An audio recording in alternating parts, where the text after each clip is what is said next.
Okay. Hello everybody and welcome back to another episode of Crawl TV. This is the big one. This is what we worked so hard for. The crew went to TDS. By now, hopefully you've seen the Midnight City unveiling and you've seen how Cream Puff got to TDS. Those are two huge backstories that you kind of have to know before you watch this TDS video. And if you've seen all of our episodes, you know how much work we've put into rebuilding Cream Puff, rebuilding the high school Jeep, the 3 days that we had to work on Midnight City, and the very minimal work that we had to do on the YJ before this trip actually happened. So at this point, we have made it to the desert, and this is day one of off-roading. All right, so we are headed out, and the first stop of the day is going to be in the shit show. We're going to go into Truckhaven, Salton Sea area, where TDS is actually happening, and we're going to see what's going on out there. And then I think from there, we're going to work our way back out to Borrego Springs, away from all the people, and a little more on our own. So we have an hour drive, roughly, to get from our house to the event, and we know that this event is going to be crazy windy. Steph and I decided to bring goggles with us. We have motorcycles. We go out to the desert all the time, so we had a bunch of extra pairs of goggles, and we were fully prepared for the fact that Tierra del Sol was going to be an absolute crap show with how much wind was out there, how much sand was blowing across the roads, and we had weather reports warning us for like a couple weeks before we got out there that it was going to be absolute mayhem. So we've made it to Salton Sea. It's about 25 miles from where we started, and it is extremely windy down here. Visibility is super low, and there are legitimate streams of sand crossing the road right now. So our caravan has slowed down quite a bit. I don't know if anybody else has goggles on right now. I hope they do. This is really hard on the eyeballs. So I'm going to find a spot for us to pull over and regroup. And then I think the plan is to probably get the heck out of here and back into the valleys where maybe we can actually see something. So we drive all the way to Salton City, and that's our first stop. We leave our house in Borrego Springs, we drive all the way to Salton City where the event actually is.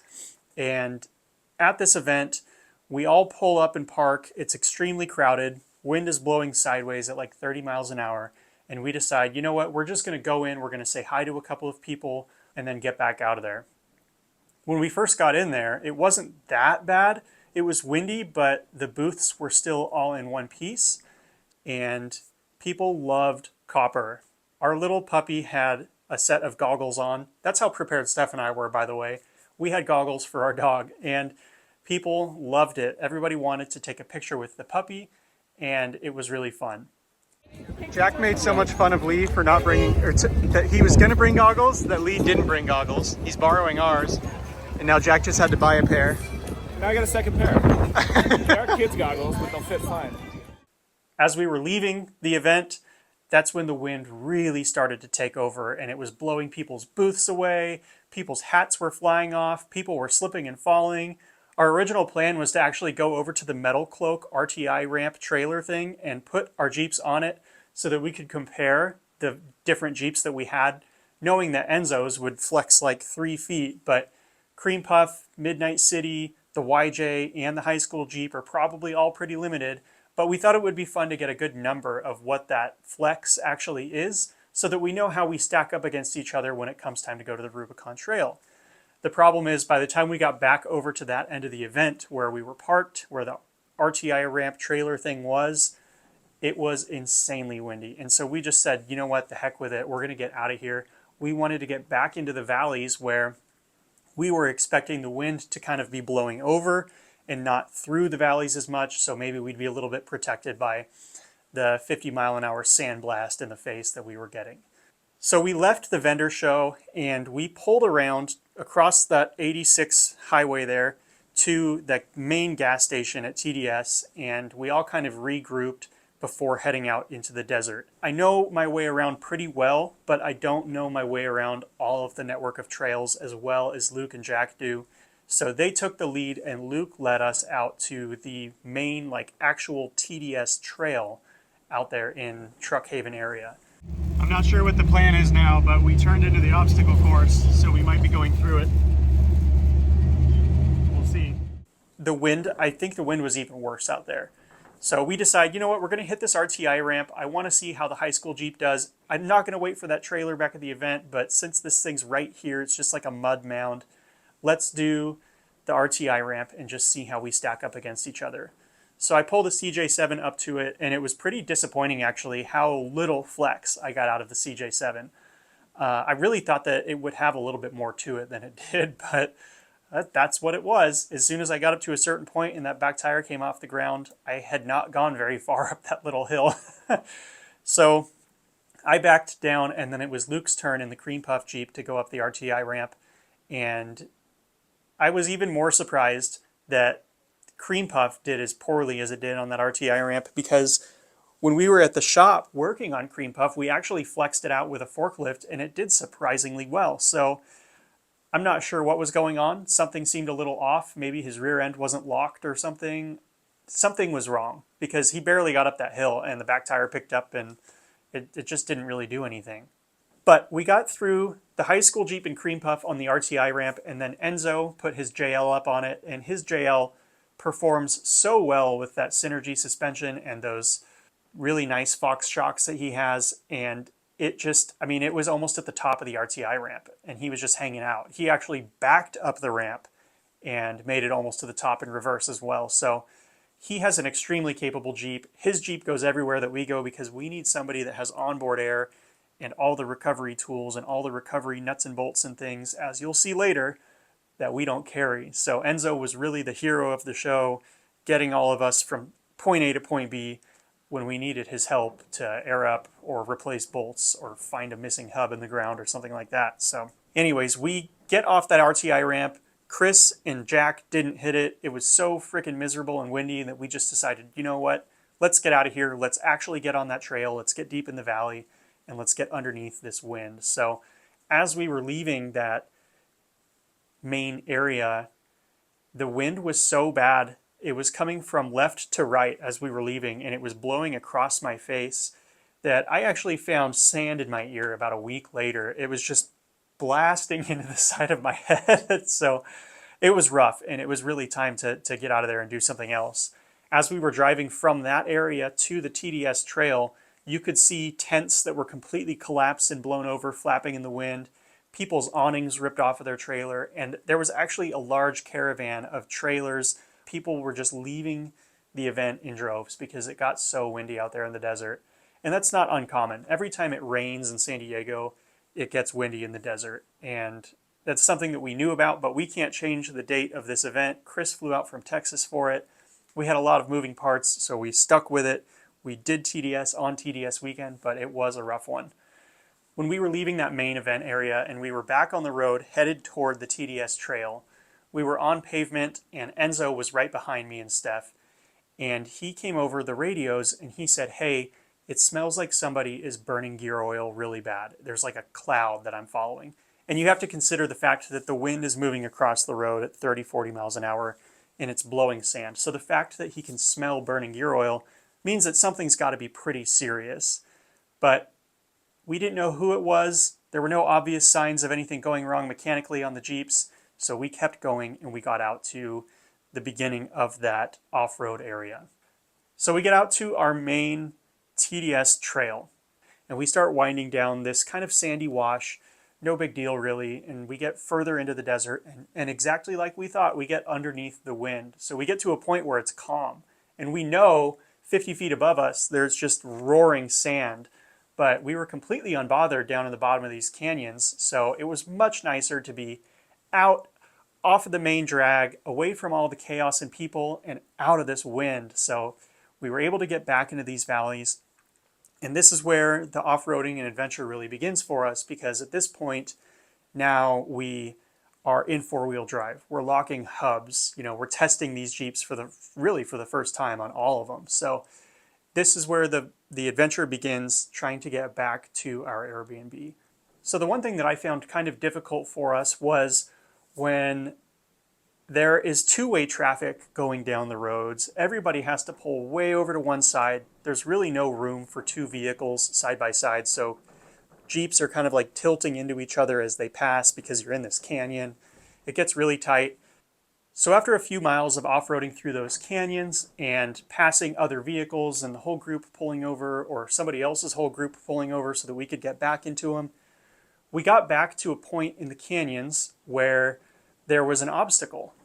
And we decided to stop before that obstacle off the side of the road and eat our lunch. There's been a ton of traffic out here on this trail today in both directions. So we're pulled off to the side right now and we are just kind of hanging out, airing down, grabbing some lunch, getting some water in us. It's really, really windy. I've got sand in my ears and my teeth. Woo. And goggles were a really good idea for this trip. And this is the first point where I kind of got out of the high school Jeep and did a walk around, and I noticed that the rear axle was just dumping gear oil. So it was me that smell was coming from earlier. I just didn't know it. My axle seals were blown. I did know that, but I didn't have time to replace them before Tierra del Sol.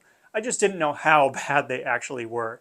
So I was parked on a slight like left bank angle to be parked up off the side of the trail, and there was a steady stream of gear oil just dumping into my inside of my wheel on the driver's side. So while we're sitting there eating lunch, I started to do a walk around of everybody else and check in on how the other Jeeps were doing.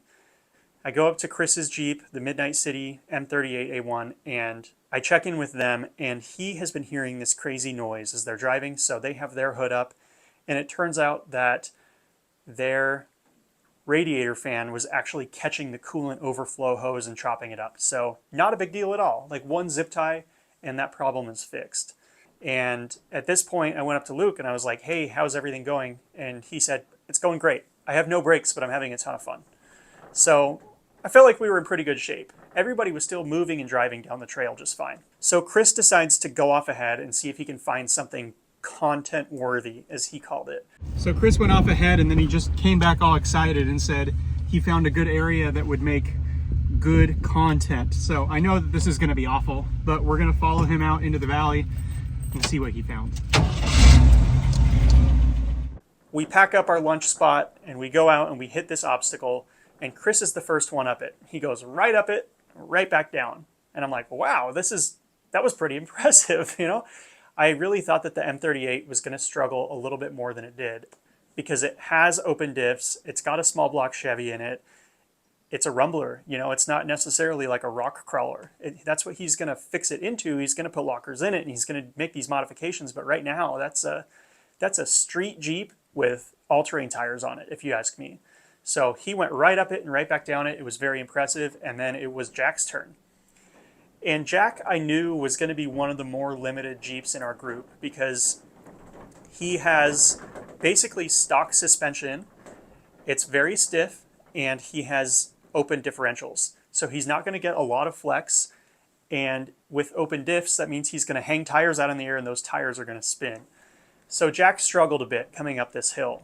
He was the second one up this obstacle, and he got up to a point where he got stuck and he had to back down and hit it a couple different times at a couple different angles to get all the way up it and through it. At this point, it was my turn to go up it. And Steph didn't want to ride just because I said, you know, there's a possibility that something could go wrong. I've never really off-roaded this Jeep like this before. If you'd rather film, hop out and I'll make Paul ride with me. Paul jumped in the passenger seat. We had to adjust the straps and stuff for him, and he got all buckled in. And Paul and I take a stab at this hill. And if you watch the video of me and Paul going up the hill, take a close look at the passenger side rear tire of my Jeep. At one point, we get stuck and my front passenger tire does a front dig, and you can see that the back tire isn't actually spinning at all.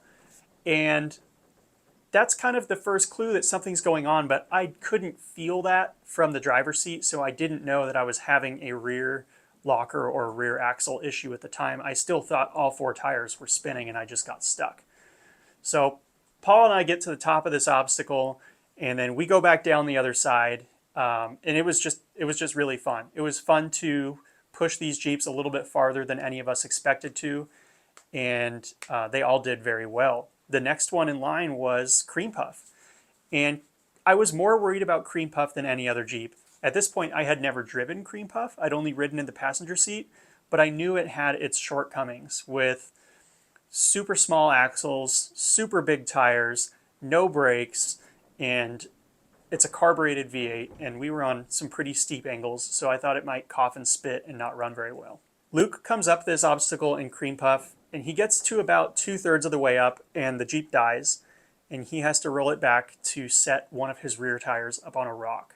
And he placed it perfectly, so he wasn't going to roll sideways down the hill. He had a good kind of running start to get to that top third of the hill, and he was able to get cream puff restarted and charge it, and he made it just fine.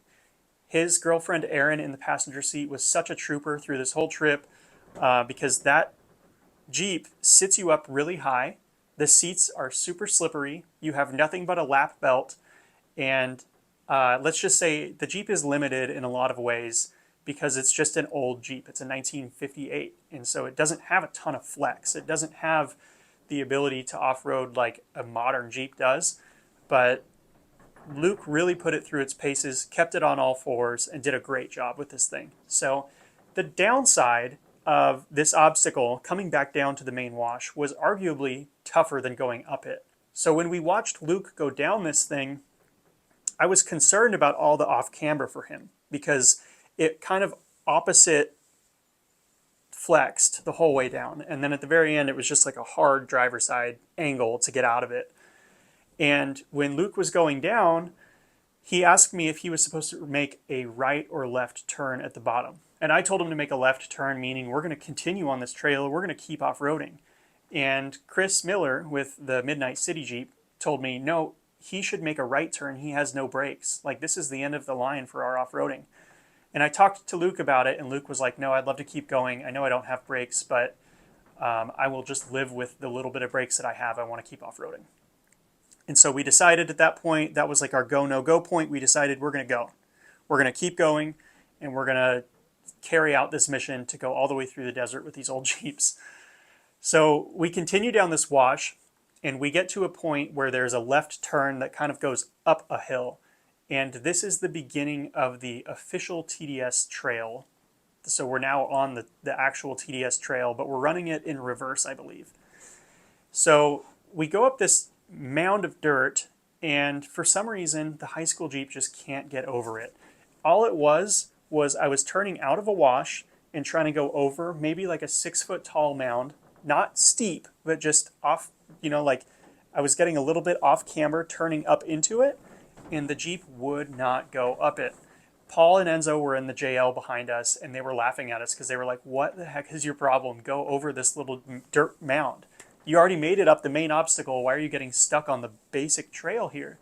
And I still didn't know at that point that I had a rear axle issue. And I didn't know that one of my back tires wasn't spinning. And to ease up my steering, I actually had Paul, after we got done with that obstacle, unlock my right front hub. So the reason that I couldn't get over this little mound of dirt is because I only had my driver's side front and rear tires spinning. The tires on my passenger side front and rear were completely dead in the water, and I couldn't get over this little tiny mound because I only had my left side wheels spinning. We've worked our way back into a little ravine now, and it is really cool. Starting to get really flexy, some cool spots where we're getting kind of stuck.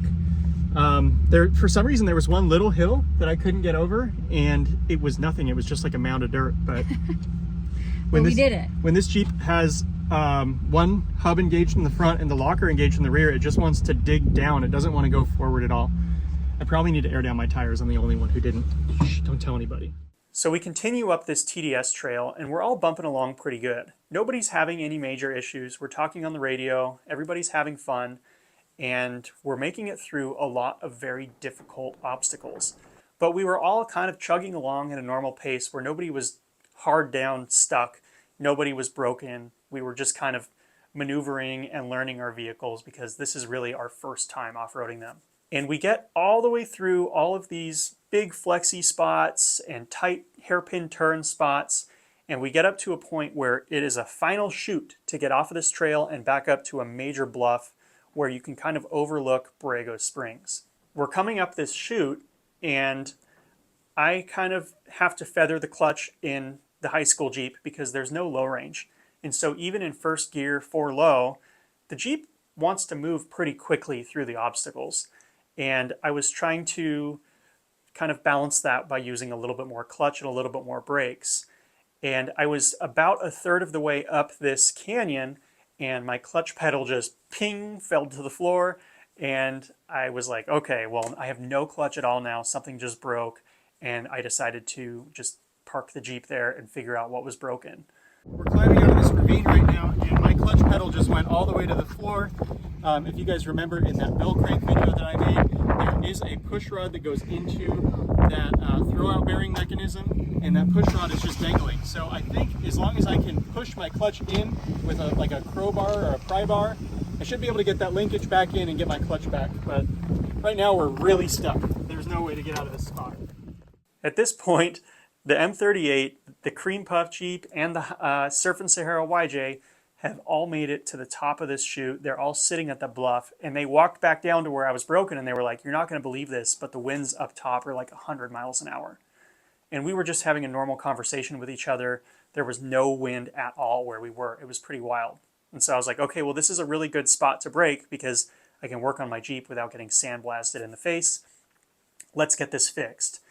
I figured out what actually broke was the bell crank. So I made a video about replacing this bell crank maybe a month and a half ago.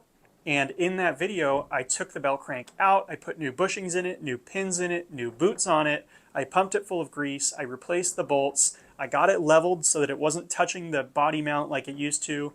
And everything was squared away perfectly. So I was kind of surprised that the bell crank broke, except for the fact that my friend Jake Zuloff told me that my bell crank was going to break. He said, if you guys do the Rubicon Trail with the Jeeps the way that they are now, you need to carry extra motor mounts, extra axle shafts, extra drive shafts, and you, in the CJ7, have to carry an extra bell crank because the motor mounts like to go and they like to take the bell crank with them.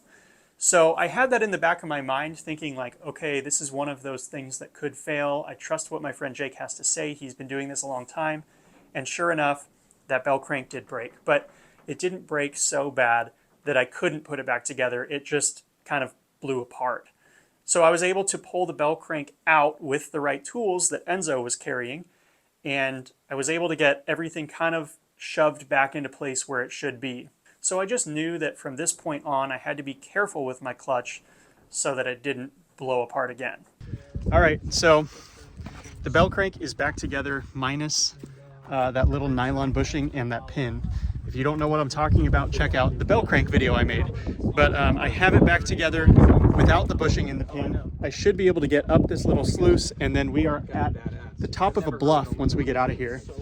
I have to be careful the rest of the trip not to like flex this Jeep too much because that bell crank will come apart again. But I think I can probably start it and drive it out of here. So everybody else is just taking this opportunity to really relax. And apparently at the top of this little bluff here, the wind is so strong that you could lean against it. But we're kind of protected in this little valley. So everybody's taking break time down here while I'm broken. So I got the bell crank back together and we got the Jeep started and I drove it out of this chute and I got up to the top of this bluff. And this is the top of the trail and it was just absolutely insane. It's hard for me to describe just how windy it was. We were standing on the edge of a cliff and the wind was blowing up that bluff on it. And the wind was so strong that we could actually lean against the wind and it would hold us off the ground. It was really impressive. We made it to the top of the trail. It's a little bit windy up here. And I think a couple of people completely lost their hats. So if you're out in the desert and you see a Ronco hat like this, it belonged to us, but it flew so far that we lost sight of it, and it was never to be seen again. But at this point, we were having a ton of fun. All the Jeeps were still semi-working. I still didn't know about any rear axle issues. I had just kind of been under the assumption that the Jeep was a little bit harder to drive than I was expecting it. And we were all kind of primed and ready to continue off-roading. So after we all had our fun in the wind, then once we were all done and we were all gathered back up and ready to move again, we decided to drop back down into the canyons and continue on our merry way, off-roading through some tougher trails, but we were working our way back out to the north so that we could get back to the highway. So our goal was by the time sun sets, we can be back on the road and driving back to Borrego Springs. So we drive out from these bluffs to a point where it's like a straight downhill. And I remember Luke was leading the pack because he turned off the bluff into this road and he stopped and he backed up, and it looked like he was trying to like get out of it, like he was trying to go another way. And I watched him back up like a foot, and then he pushed the clutch in and just zoomed down this hill. And I was like, Luke's gone. You know, he lost his brakes. Nothing was there to stop him. He just zoomed down this hill, and I was like, oh gosh, this is going to be bad. But by the time that I got over to him, he was fine. He just kept driving and just dropped down this hill and into the canyon, and he was off on his way.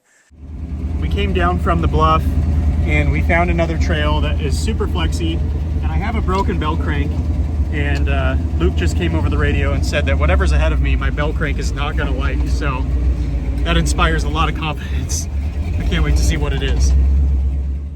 So we all followed, and we went continuing down these washes. We found ourselves in some really, really tight hairpin left and right turns with big off-camber stuff. And I say big off-camber for a bunch of little Jeeps. It would have been no problem in a JK, and the JL behind us obviously didn't struggle at all. But for us, it was tough because, you know, at this point, I have a rear axle issue I'm still going to learn about at some point here in this story. And Jack has open diffs. Luke is just in a limited Jeep. Chris has open diffs. And we're all just trying to make it through this stuff alive. So we're really working these Jeeps a lot, trying to get through these tight turns. And I think out of everybody, Jack probably struggled the most because his suspension was just so stiff. So his co-pilot, Lee, was out on his front bumper, jumping up and down, trying to get the tires to touch the ground, because when you have open differentials, the only tires that spin are the ones that don't have traction. It's kind of unfortunate how it works, but because of that, when he's hanging two tires at once, he's going nowhere. And you know, you can give it all the gas in the world, but you're not putting power to the ground. So in order to get power to the ground, sometimes you gotta like bump it, and you gotta force those tires to touch the ground so that you can get enough traction to reposition yourself. So it was really funny to watch, but I knew if the trail got any harder, we were going to be in trouble. At one point, Jack got so wedged up with two tires off the ground that there was just nowhere he could go. And so at that point, I decided, you know what, I'm going to go ahead and just use my winch to pull him into a better position so that he can take another shot at this obstacle. And once Jack got repositioned, he was able to get through that obstacle, and we kept going. So we watched Jack drive away from this obstacle he was just struggling on, and it was about to be my turn when Enzo walked back up to the driver's side of my Jeep, and he said, hey, just so you know, I think I see your rear brake pads sticking out. Your back tire looks like it's sticking out farther than, on your passenger side, it looks like it's sticking out farther than your driver's side. And I was like, huh, that's really interesting because these are not C-clip axles. So in my mind, I'm like, I have a bearing that's supposed to hold my axle in. If the axle shaft breaks, theoretically, the axle should not leave the Jeep. So I was like, okay, we're right in the middle of these really tight turns on this trail. There's really nothing for me to do. I can't fix this here. Without a press, you can't fix this at all, and without a new bearing, you know, if it comes apart like that, you're really SOL. So I just said, you know what, I'm just going to keep driving it, and we're just going to try and get up to a better flat spot where I can actually get, you know, something figured out. Maybe we can take a closer look at it. I was ready to hit that obstacle that Jack had just been stuck on when Enzo said, you know what, you're the only one that didn't air down your tires. You're already having all these issues. You've blown your clutch. You've got a busted axle shaft or something going on back there. And you have like 25, 30 PSI in your tires. So let's air you down. And I was like, yeah, that's a good idea. Go ahead and air me down. I'm still strapped into my seat. Like I haven't done anything at this point. But Enzo says, okay, he pops his tire deflators on my tires. He drops everything down to like 15 PSI. And then we carry on fully aired down. So at this point, we're all aired down. And I have the only Jeep that has any real issues going on with it. The rear axle shaft is broken in this. Radio a little longer in the back because only one of my back tires is spinning.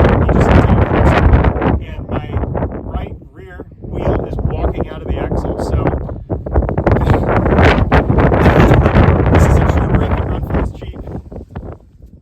we get up to a point where there's a big steep climb, and Steph looks at me and she goes, "Do you want me to film this?" And I was like, "Yeah, sure, hop out and film it." And Luke is up at the top of the hill filming it with a DJI. So we have multiple camera angles, and now I am 100% aware of the fact that I have only the left front and left rear tires turning on this Jeep. So I know that a big sandy climb is going to be a struggle for me because I have half the tires spinning that I need to spin. So I get just up to the bottom of it, and the Jeep just kind of gets stuck. And I'm on the radio with Luke, and Luke says, "Just back down, turn your tires straight. There's a nice ramp where you can back up into," and I think he actually used the word launch pad. Consider that your launch pad. So I back up this launch pad, and I hit this hill as hard and fast as I can.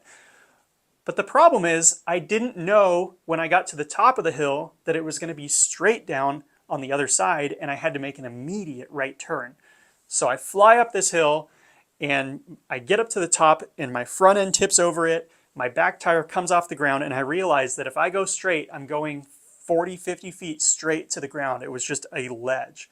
And so I had just enough time to crank my steering wheel to the right, and I was able to get back on the trail and avoid certain death. And I got to the bottom of that, and I was just like, oh my God.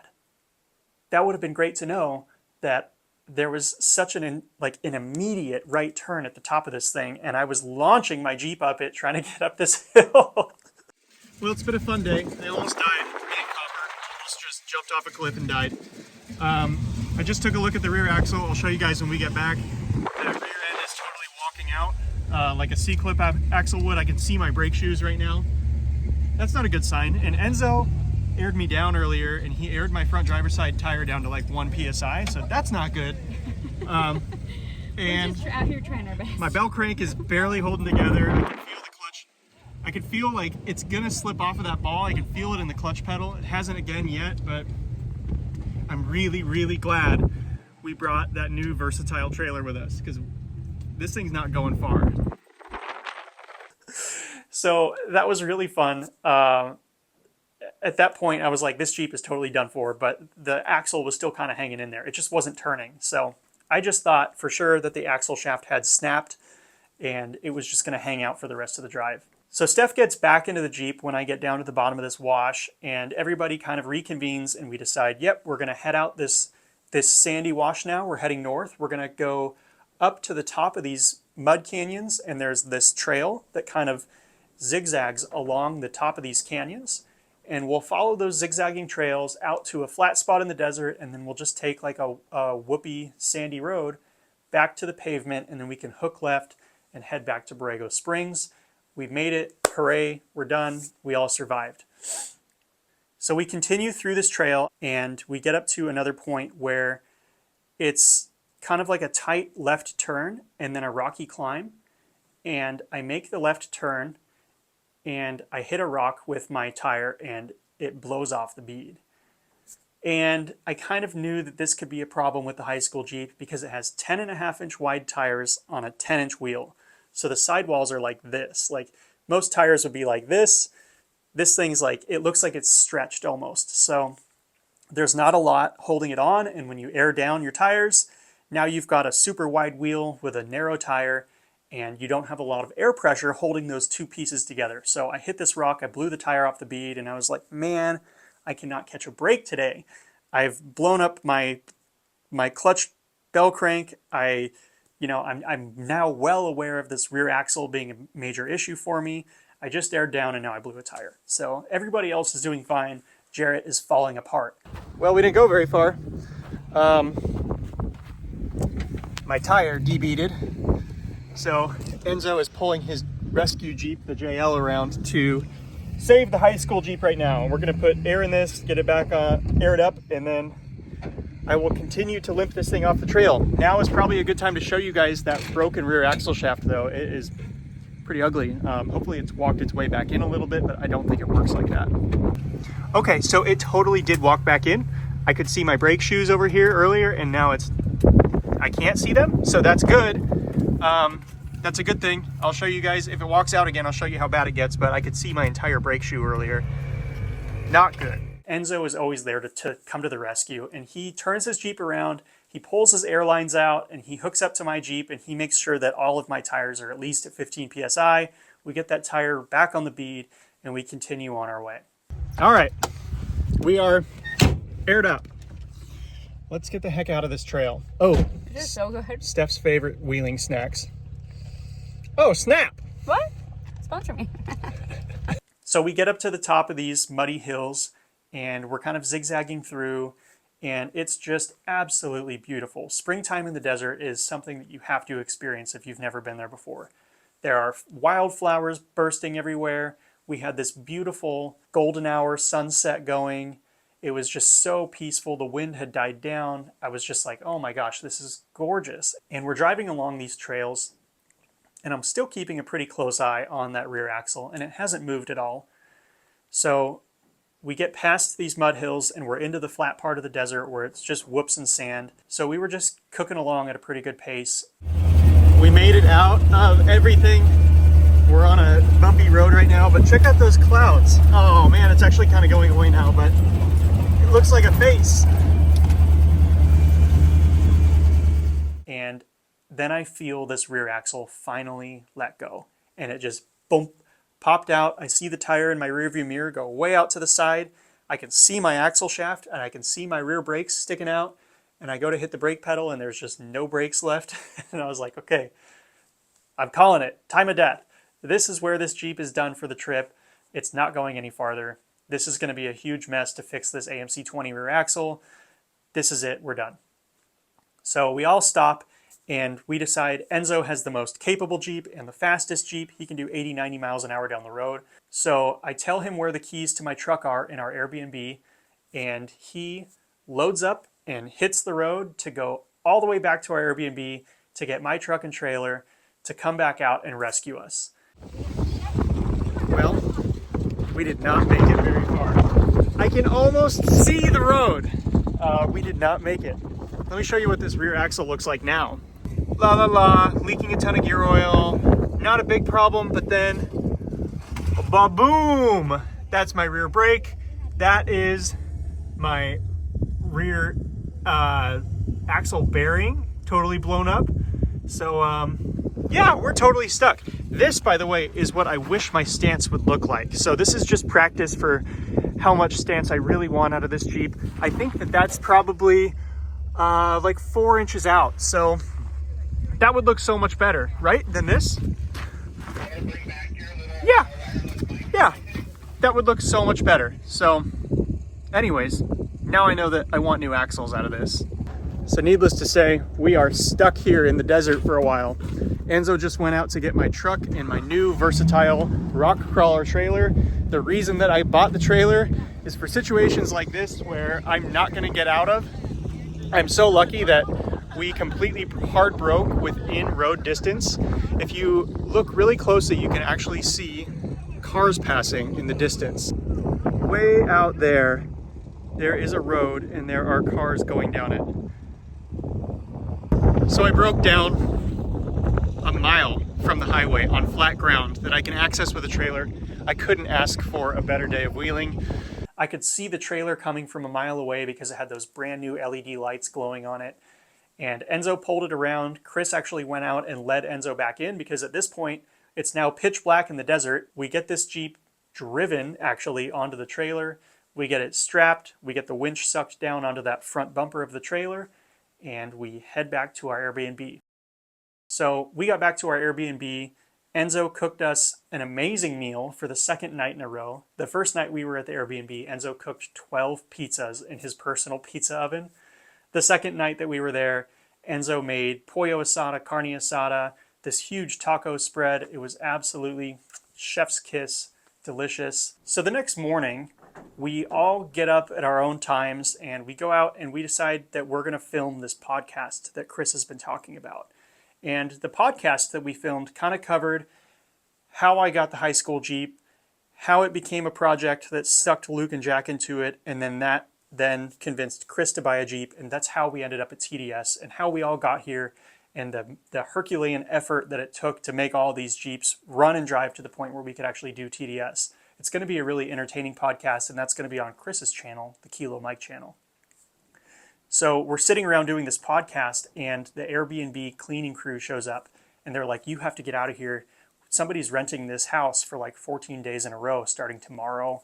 We have to get in here and clean. And so Enzo being Enzo, he kind of sweet talks him, gives him a $100 bill, says, come back in a few hours. And we were able to finish our podcast and then have a huge breakfast that Enzo prepared for us. And it was pork sausage from one of the pigs that I had butchered a few months ago, and hash browns and eggs from our chickens, and just a beautiful country style breakfast. And then we decided Jack and Paul had to go home, but the rest of us were going to go off-road one more day. So we took out the Cream Puff, the M38, and Steph and I rode around with Enzo in his JL. And on the second day, that's when Luke immediately ran out of fuel. I guess he always carries 5 gallons extra just in case. But he ran out of gas, so we pulled over while he filled up, and then we got lost from Chris, and we went all the way down Coyote Wash. So we went separate directions, and it took us probably a full hour to find each other again. And then at that point, we decided to go up to Independence Wash, I think is what it was. And we did just a wash trail together that was super fun. On this wash is where I filmed the rollers of Chris and John in the M83, and I also filmed the rollers of Luke in the Cream Puff Jeep. So we had this big wide open wash. It was probably 200 feet across, and I was able to capture them with my phone, speeding up and slowing down and kind of pacing each other going up this wash, and it was really cool footage. The rest of the day was just kind of a scenic drive around to see all of the wildflowers in the desert and everything else. But one other thing did happen. We were navigating through some kind of tighter canyon part of this trail, and Enzo saw something in the ground, and he was like, what is that? And I said, I don't know, that looks like somebody's CV shaft or something. And we kind of just, whatever, shrugged it off and kept going. And then about 5 miles down the road, we all stopped and we were having lunch, and we realized that Chris was missing a front hub. And I was like, ding, I know where the hub is. It's 5 miles that way. And so Enzo and I jumped back in the Jeep with Steph, and we all headed back in the JL because it's super fast and it just goes through stuff a lot quicker. And we were able to recover that front hub with all the bolts in it still in the ground. Oh, and every single bolt is still in it. It's full of sand, but every single bolt is in it. So it was really fun to be able to find that piece and get back in the Jeep and go rescue Chris. And we had enough cleaning materials and stuff there to blast it out with air, clean it with brake cleaner, and get it cleaned up to the point where Chris was going to put it back on the Jeep, but it wasn't going to be full of sand or anything. So we got that front hub back on, and then we all headed back to where we had positioned our vehicles outside of the Airbnb, and we loaded up and said our goodbyes, and that was the end of the TDS trip. Then came the challenge of fixing the high school Jeep. None of the other Jeeps really needed any work, but for me, my TDS experience wasn't just getting this Jeep built to a point where it could off-road, off-roading it for the first time and breaking it, and then coming home. For me, my TDS experience was all of that, plus fixing the Jeep again to the point where I could take it out for the next trip. And that's where I am now.